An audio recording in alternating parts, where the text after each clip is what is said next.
Dear student, अब हम लोग एम्पियर सर्किटल लॉ के बारे में पढ़ेंगे। एम्पियर सर्किटल लॉ का मैग्नेटोस्टैटिक्स में वही रोल है जो इलेक्ट्रोस्टैटिक्स में गॉस लॉ का था। एम्पियर सर्किटल लॉ की मदद से हम लोग आसानी से किसी वायर के चारों ओर मैग्नेटिक फील्ड फाइंड कर सकते हैं, या फिर कोई सोलेनॉइड हो, सोलेनॉइड के अंदर कितनी फील्ड होती है ये भी एम्पियर सर्किटल लॉ से आसानी से पता लगा सकते हैं। और एक टोरॉइड होता है, टोरॉइड के अंदर मैग्नेटिक फील्ड कितनी बनेगी ये भी हम एम्पियर सर्किटल लॉ की मदद से बता सकते हैं आसानी से। एम्पियर सर्किटल लॉ को अप्लाई करने के लिए हमें एक इमेजिनरी लूप कंसीडर करना पड़ता है। जैसे गॉस लॉ को अप्लाई करने के लिए एक क्लोज्ड गॉसियन सरफेस कंसीडर करते हैं, वैसे ही तो यहाँ पर एम्पियर सर्किटल लॉ का स्टेटमेंट मैं लिखूंगा, the line integral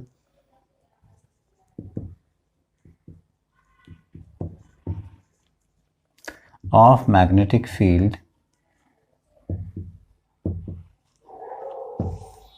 along closed loop is equal to mu 0 times of total current enclosed by the loop।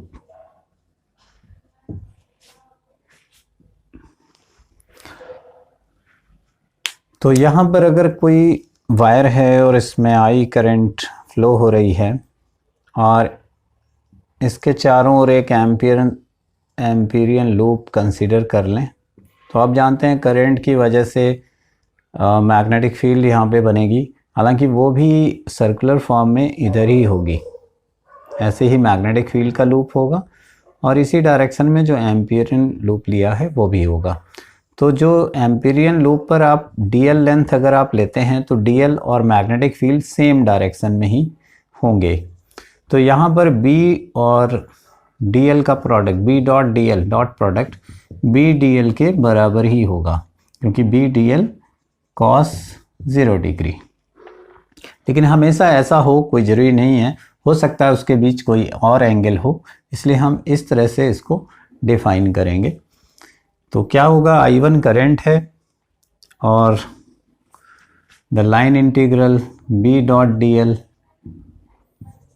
Over a close loop, जो एम्पीरियन लूप आपने कंसीडर किया है वो B dot DL equals to mu 0 times of the current enclosed. यहाँ पे I current enclosed है तो सिर्फ I है। अगर यहाँ पे दो करंट होती, एक और करंट इस लूप के अंदर से जाती, कहीं से भी किनारे से जाए तो भी I2, तो यहाँ पर हमें I1 प्लस I2 दोनों करंट का सम लेना पड़ता। इसलिए इन जनरल हम यहाँ पे लिखेंगे टोटल करंट एनक्लोज्ड। ओके, अगर आप लूप का शेप कुछ और लेते हैं इसके चारों ओर, तो कैलकुलेशन थोड़ा दिक्कत करेगा यहाँ पे।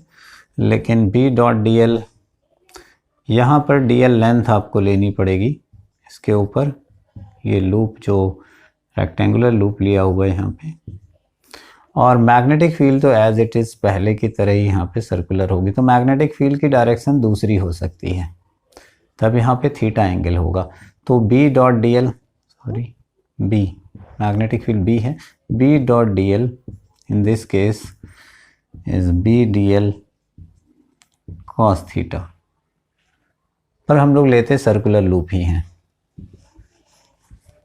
ठीक है, तो इस फॉर्मूले को हम एम्पियर सर्किटल लॉ की तरह से जानते हैं।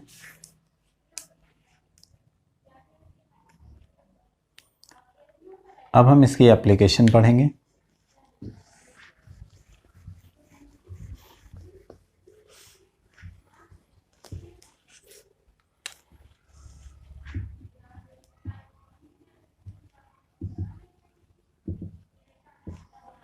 पहले हम लोग फाइंड करेंगे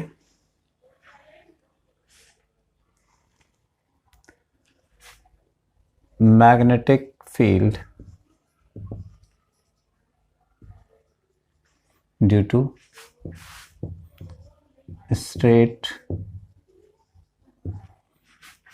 long current carrying wire.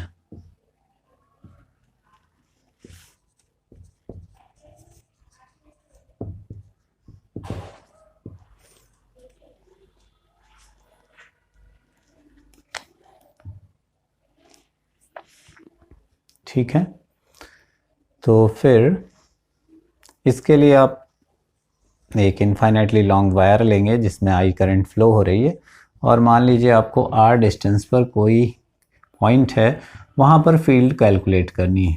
अंदर की ओर फील्ड होगी, इस पॉइंट पे इधर फील्ड बाहर आती हुई होगी।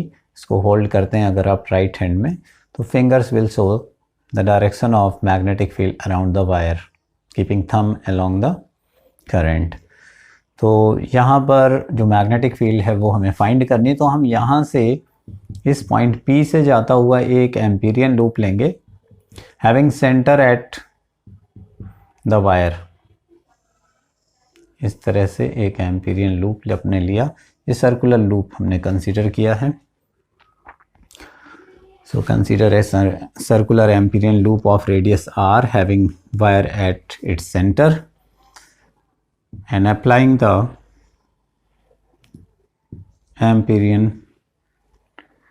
Ampere's circuital law। B यहाँ पर मैग्नेटिक फील्ड अगर B है, आपको पता है वायर के चारों ओर जो भी सिमेट्रिकली मैग्नेटिक फील्ड बनेगी वो इधर इधर हर सेम रेडियस पर सेम मैग्नेटिक फील्ड होगी। तो B dot D L equals to mu zero times of the current enclosed. तो यहाँ एनक्लोज्ड करंट जो है वो I है, केवल एक ही वायर है, और B एवरीवेयर हर एक पॉइंट पर सेम है, और वो सर्कुलर लूप आपने जो कंसीडर किया है तो उसी के अलोंग होगा। तो इसकी value B dot D L की वैल्यू B डी एल होगी, और B कांस्टेंट होगा, वो आउटसाइड रहेगा डी एल, क्योंकि हर जगह इसकी वैल्यू B होगी, ऑब्वियस है, सिमेट्रिकल। और यहाँ पर mu zero times of the current. अब ये इंटीग्रेट होगा टर्म, तो एक छोटा सा टुकड़ा जो है डीएल लेंथ का है। इसी तरह सभी सरकमफेरेंस के ऊपर जितने भी आपने डीएल लिए उन सबको ऐड कर देंगे, तो आपको b into two pi R आपको मिलने वाला है, और म्यू नॉट अपॉन आई। तो ये वैल्यू यहाँ पर आ गई इसकी जगह। तो b की वैल्यू कितनी होगी, b equals to mu not upon two pi I upon R. ये वही फॉर्मूला है जो बायो-सेवर्ट लॉ से कई स्टेप में आता था। ठीक है,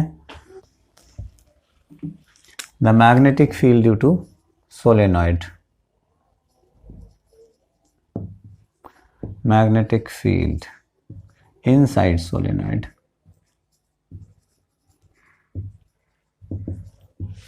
मैग्नेटिक फील्ड इनसाइड सोलेनॉइड।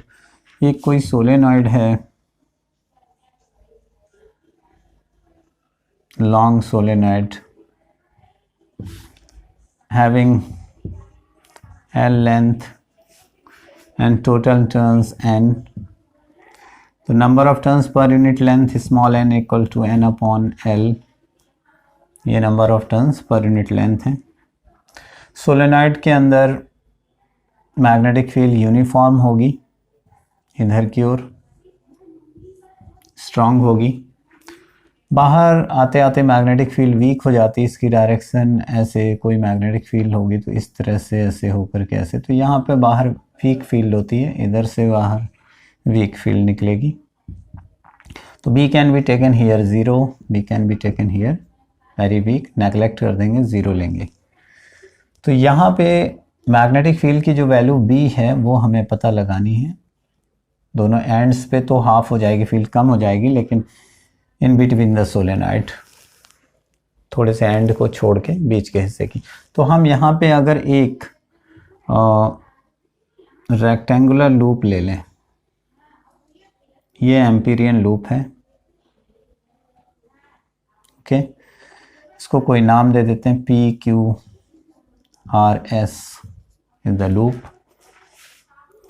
और इसकी जो पी क्यू आर्म है, P Q R S is Amperian loop, और जहाँ पर पी क्यू की वैल्यू h मान लेते हैं, length, let it is h। तो जो भी यहाँ पर लाइन इंटीग्रल आप लेंगे बी डी एल, तो वो क्या होगा, B dot D L equals to होगा mu naught times of current enclosed. अब यहाँ पे एनक्लोज्ड करंट कितनी होगी, यहाँ पर h लेंथ में जितने भी लूप्स होंगे सभी में सेम करंट होगी। अगर I करंट फ्लो होनी शुरू होती है तो सभी में से सेम करंट I फ्लो होगी लूप के अंदर से। और ये जो एम्पीरियन लूप है उससे ये जो टर्न जा रहे हैं उनको एनक्लोज कर रहा है एम्पीरियन लूप, तो एक करंट I1 यहाँ पे, I यहाँ पर, I यहाँ पर, I यहाँ पे, सभी में हो रही। तो दिखने में डायग्राम में तो 4 हैं, लेकिन small n is the number of turns per unit length. तो h लेंथ में कितने टर्न्स होंगे, the turns enclosed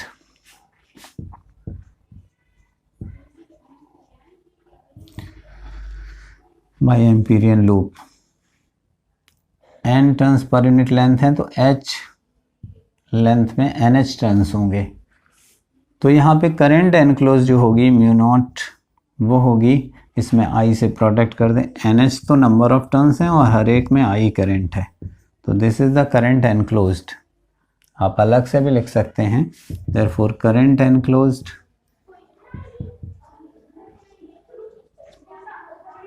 equals to nh I। यहाँ पर B डॉट डी एल के आप कई पार्ट कर सकते हैं।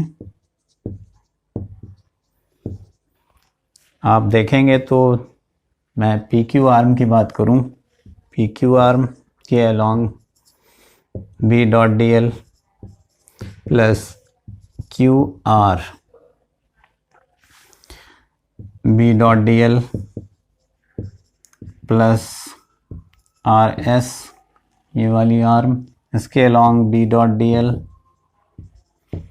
इस पूरे क्लोज्ड इंटीग्रल को हम कई पार्ट में ब्रेक कर दे रहे हैं, और यहाँ पर s से वापस p तक integration b dot D L, that is the total integral, and this is mu 0 times of NHI। यहाँ पर आप देखते हैं कि ये वाला टर्म जो आर क्यू से आर तक आर्म जा रही है वो ऊपर की ओर इस तरह से है। मैग्नेटिक फील्ड यहाँ पर 90 डिग्री पर होगी, इससे, इस आर्म से मैग्नेटिक फील्ड 90 डिग्री बनाएगी यहाँ पे। तो हम यहाँ पर, क्योंकि B परपेंडिकुलर है DL के, तो एंगल कितना हुआ 90 डिग्री। cos 90 क्या होता है, 0 होता है, तो डॉट प्रोडक्ट इसका ये 0 आएगा। इसी तरह से ये वाला डॉट प्रोडक्ट 0 आएगा क्योंकि B is perpendicular to DL vector. और आउटसाइड इस आर्म पे RS पर हम मैग्नेटिक फील्ड B को नेग्लेक्ट कर देते हैं, तो इसका प्रोडक्ट भी 0 हो गया।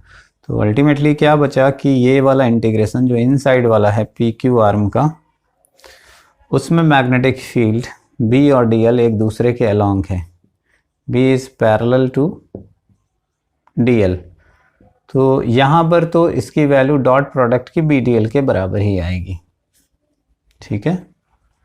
तो ये केवल एग्जिस्ट करेगा BDL, and this is equal to μ0 times NHI। अब B इज एवरीवेयर सेम, पूरी आर्म P से Q तक B की वैल्यू यूनिफॉर्म है, तो B can be taken out here, P integration P to Q DL equals to μ0 NHI, okay. तो बाकी मैं यहाँ पे कर देता हूँ इधर। Therefore you can write it B integration P से Q तक, P से Q तक इंटीग्रेशन ऑफ लेंथ इसी पर ली गई लेंथ, जैसे इसके ऊपर आपने dl लिया हुआ है, यहाँ पे dl है, तो इस पर जो dl लेंथ होगी वो ऐड हो जाएगा। तो पूरी लेंथ यहाँ P से Q तक की ऐड हो करके क्या आएगी, h, वो हमने एज्यूम की थी h, PQ की लेंथ h।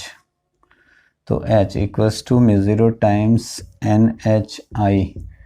यहाँ पर h और h कैंसिल हो जाएंगे, you will get B equals to μ0 times NI।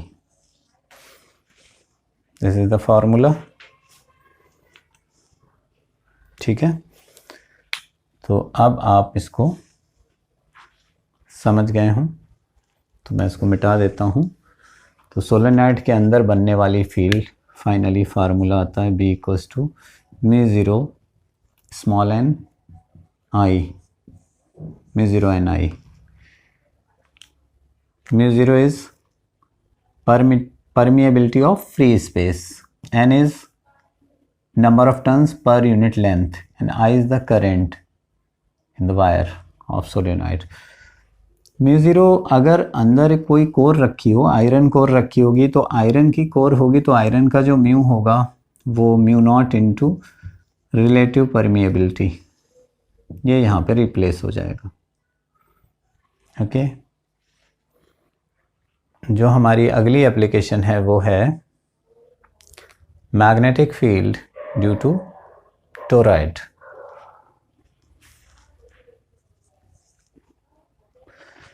एक टोरॉइड है। टोरॉइड किस तरह का होगा, सोलेनॉइड को बेंड करके एंड टू एंड अगर हम मिला दें तो वो टोरॉइड होगा। टोरॉइड को बनाने के लिए मैं एक लाइन लेता हूँ इस तरह से,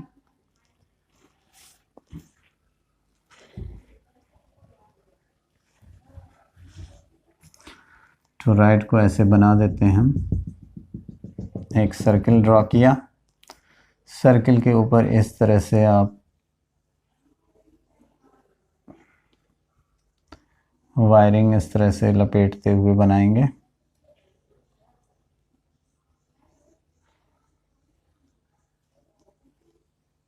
इस तरह से करंट आएगी, करंट इधर से जा रही है, तो करंट के बनने से मैग्नेटिक फील्ड बनेगी इधर दिस वे और दिस वे, कोई भी आप यहाँ पे समझें। तो मैग्नेटिक फील्ड इसके अंदर अंदर होगी।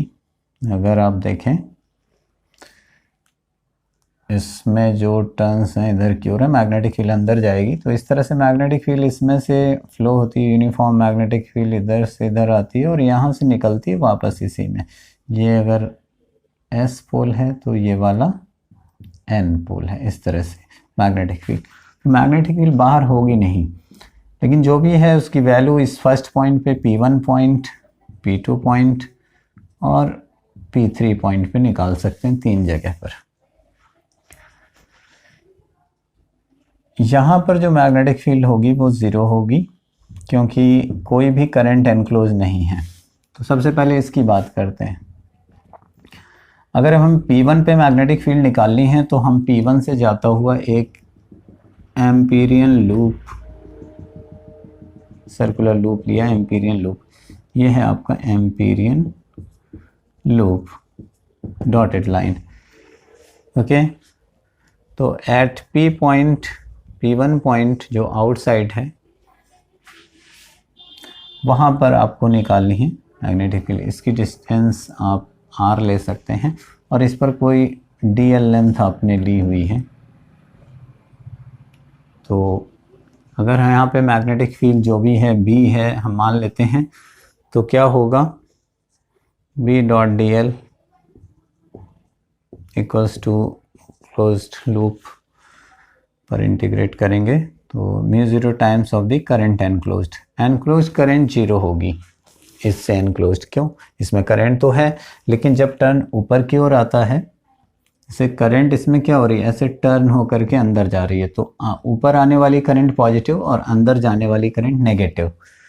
यहाँ से करंट, ये सभी करंट्स अप हैं और इधर की ओर अंदर की ओर गई हैं, तो डाउन करंट। तो जितनी अप करंट्स हैं इस साइड से आ रही हैं, उतनी ही अंदर जा रही हैं इस लूप के प्लेन से। तो टोटल करंट एनक्लोज 0 होंगी। इन दैट केस यहाँ 0 मिलेगा। B तो 0 हो नहीं सकता, केवल dl 0 हो सकता है, नहीं B 0 हो सकता है, dl 0 नहीं हो सकता है क्योंकि वो लेंथ है, तो लेंथ तो 0 नहीं होगी। b अगर आपने बाहर किया, ये dl है तो it is not 0, it is 2 pi r and b equals to 0, तो ये 0 हो नहीं सकता है, b equals to 0 magnetic field.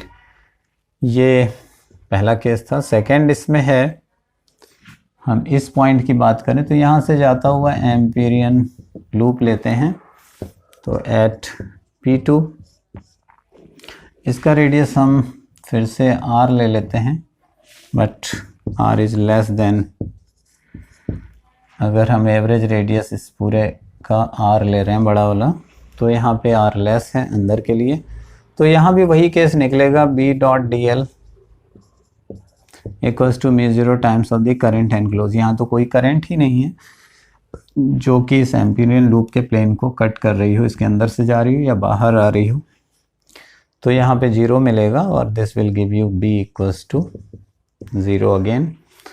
तीसरा केस है, ये जो P3 पॉइंट है वहाँ से जाता हुआ एट